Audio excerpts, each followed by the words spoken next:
Hey there, English learners. Welcome back to another episode of the English Leap podcast, your go-to English podcast for learning English and picking up some real-life wisdom along the way. I'm Erin. And I'm Evan. We're so glad you're here with us again. And if you tuned in last time, you know we started talking about some powerful life lessons, the kind that stick with you and really make a difference. That's right. And honestly, those lessons weren't just helpful, they were eye-opening. We talked about ways to shift your mindset, boost your confidence, and take meaningful steps toward the kind of success you're aiming for. And if you haven't listened to that episode yet, definitely go check it out. It's packed with real-life experiences, actionable advice, and simple changes you can make that really move the needle in your personal growth. We've already shared a few of those lessons, and trust me, that was not the end of it. Today, we're back to continue the conversation with even more insights and maybe help you see things in a way you haven't before. So stick around, because the things we're discussing today might just be the ones that resonate with you most. And who knows, maybe they'll even change the way you think or live. And before we jump into the good stuff, here's a quick heads up. We've created a free PDF guide for today's episode packed with key takeaways, comprehension questions, and grammar practice to help you apply everything we're sharing today. You'll find the link in the description, grab it, and make the most of this episode. It's a great way to review and practice at your own pace. All right, ready for round 2 of real talk, lessons learned, and a bit of inspiration along the way? Yes, let's dive into it. The next life lesson is one that really helps you move forward without getting stuck. Progress over perfection. I used to get stuck thinking everything had to be flawless before moving forward. Whether it was starting a new project or practicing English, I thought, if it's not perfect, I shouldn't even try. That mindset kept me paralyzed. I totally get that. For me, it was always about hesitation. I remember wanting to start a blog to improve my writing skills in English, but I kept putting it off. Why? Because I was scared of making mistakes. And guess what? I didn't write anything for months. That fear of not being perfect literally hindered my progress. It's like waiting for all the traffic lights to be green before leaving your house. It's never going to happen. The truth is, perfection is an illusion. Every mistake, every rough draft, every awkward sentence, it's all movement, and that's what gets you better. Absolutely. And here's something for our English learners. Don't wait to speak until you feel fluent. Speak now, even if it's not perfect. Each attempt is practice, and each practice leads to improvement. Celebrate the small wins, like having a short conversation or understanding a podcast. That's progress. Spot on. Perfection is the enemy of progress. So focus on getting better, not being perfect. Trust us. Progress feels a lot better than being stuck. And you know what? When we stop chasing perfection and just start taking action, something amazing happens. We begin to show up more fully, not just for tasks, but for moments. And that brings us to a lesson I've really come to value. Yes, this one hits hard. Presence over distraction. Let's be real. Distractions are everywhere. With all the buzzing phones, notifications, and to-do lists, it's easy to be in a place physically but not mentally. I've had entire conversations where my brain was somewhere else, thinking about dinner or what's next on my schedule. Haha, same. I used to try multitasking all the time, listening to a podcast while checking emails, cooking, and texting.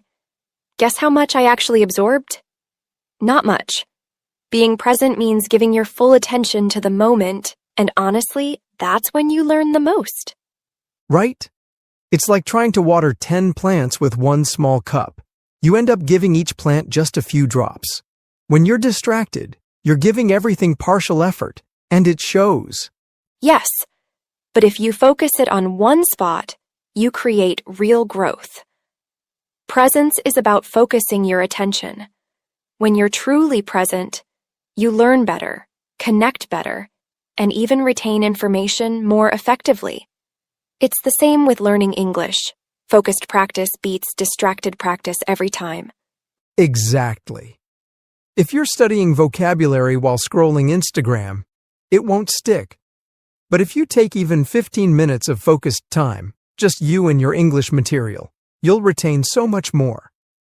So, for our listeners, especially English learners, try this. Set a timer for 15 minutes. No phone, no distractions, just you and your English practice. Give your full attention to a lesson or conversation. You'll be surprised how much more connected and effective your learning becomes. And here's the cool part. When you're present, you start to notice the little things, the good moments, the progress. And that's where gratitude comes in, which brings us to our next life lesson. Yes, gratitude shifts everything. There was a time when I felt stuck, always thinking about what I didn't have. But then I started writing down 3 things I was thankful for every day. Simple things like finishing a task, learning a new phrase in English, or even just having coffee with a friend. That sounds so familiar. I used to focus on what I was missing. More time, more money, more skills. But when I shifted to gratitude, I felt more content and less stressed. It helped me reframe my situation. And I love that word, reframe. Gratitude doesn't mean ignoring problems. It means not letting them overshadow everything else. It brings balance to your mindset. Right. So, if you're learning English and feeling like it's not enough, take a moment to reflect. I understood that sentence today. I used a new word. That's progress worth appreciating. A simple gratitude journal, or just thinking of what went well today, can change your energy, your focus, and your motivation. And gratitude also helps with something that can really weigh us down, trying to control everything, which leads perfectly into our next life lesson. Oh, this one hits home. I used to be a total control freak, trying to manage every detail, predict every outcome. But life doesn't always go to plan, and trying to control the uncontrollable left me feeling overwhelmed and tired. Yeah, I've felt that too. I remember prepping for an English test, stressing about what questions would come up, how others would perform, things I couldn't influence. It drained my energy. I had to learn to focus only on what I could control, my preparation, my mindset. Here's a metaphor I love. It's like carrying a heavy backpack full of stuff you don't need. Letting go of control is like unloading that weight. Suddenly, you can breathe easier. That's a great visual.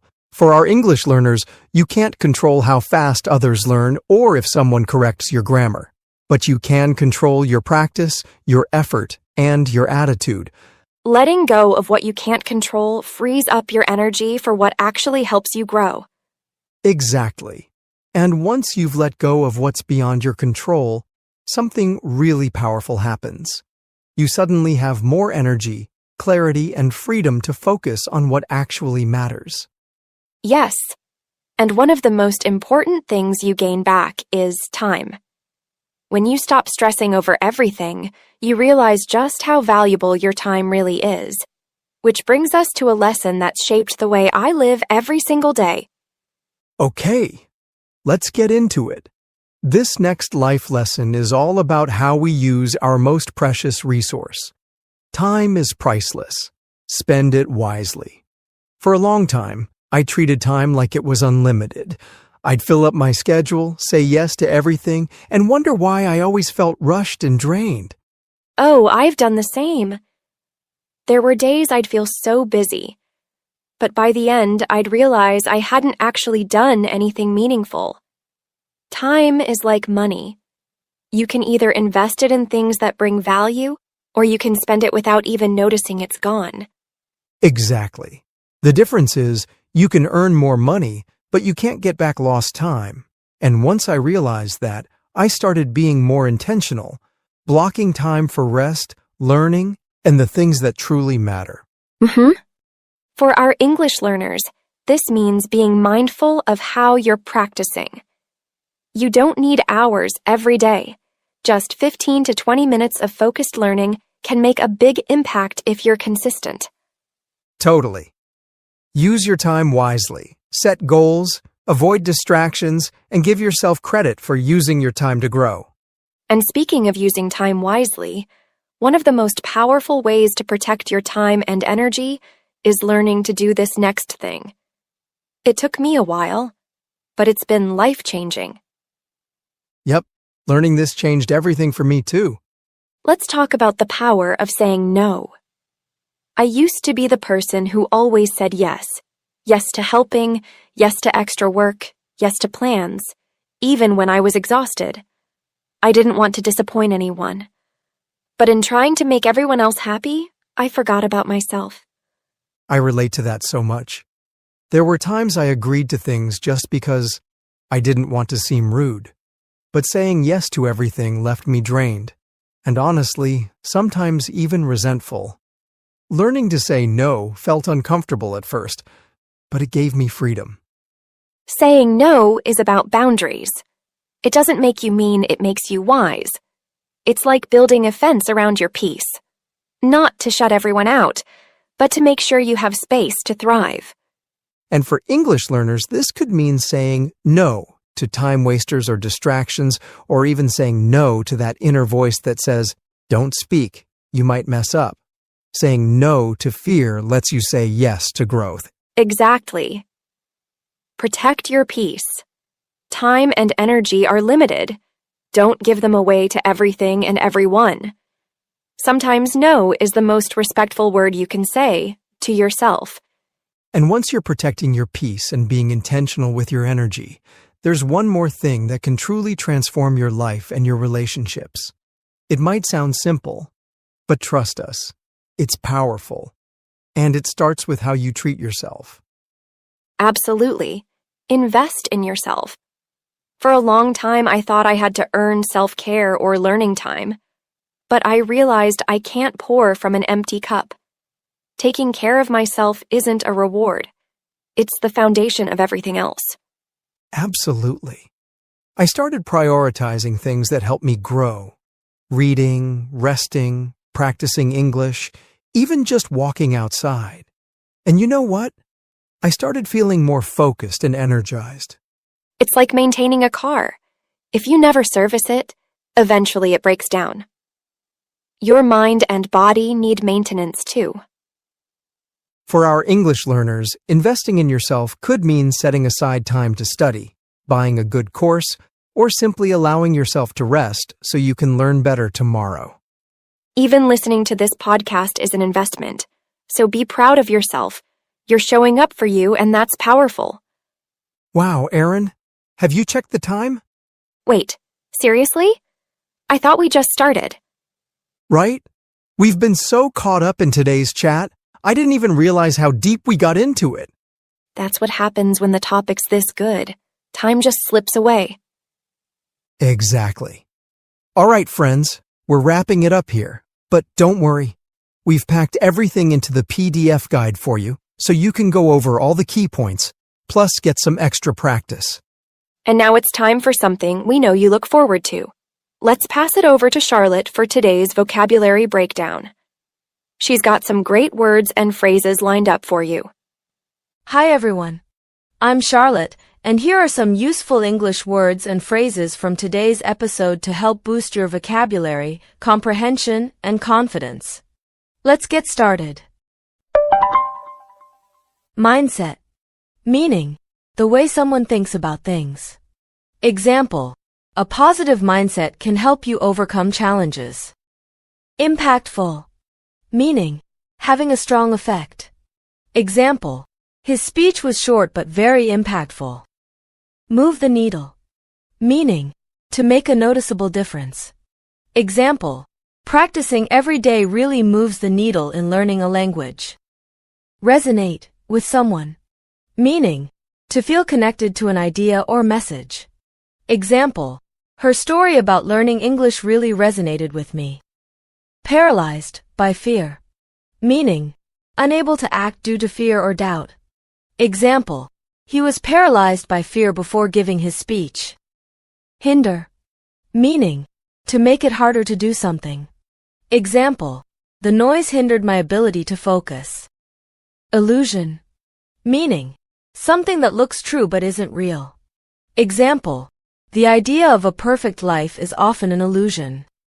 Show up for yourself. Meaning: to take care of your own needs or goals. Example: she showed up for herself by taking a rest day. Retain information. Meaning: to remember or keep.